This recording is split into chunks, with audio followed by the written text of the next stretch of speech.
Eurocrat Guy Verhofstadt has called on EU bosses to put their differences aside and sort out the bloc's budget, as he warned a united Europe was needed in the wake of Brexit. The Belgian politician took to Twitter to blast the division between member states ahead of a crunch summit later this month where EU leaders will be urged to hammer out the 7-year budget.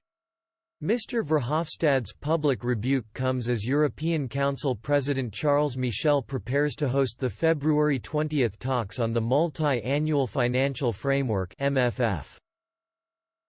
The leaders of poor countries have locked horns with the heads of richer nations over the EU's spending plans. Mr. Verhofstadt, the former Prime Minister of Belgium, urged leaders to come together to build a sovereign Europe which will be capable to act on the world stage after the bloc lost its 28th member on January 31.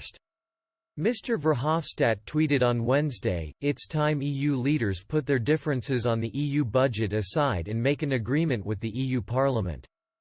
Differences should be put in perspective. The debate is whether to spend 1% and 1.11% or even 1.13% of EU GNI, when we need a sovereign Europe capable to act in the world."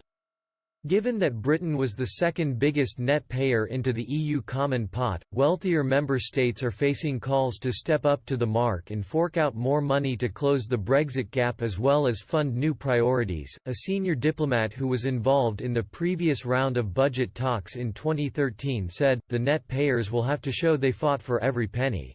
Net recipients on the other hand are demanding no cuts to development aid." Germany is out to take up its 6-month EU presidency in July.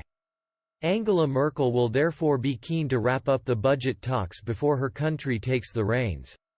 The Germans' term is expected to be dominated by meetings with the UK focusing on a free trade deal.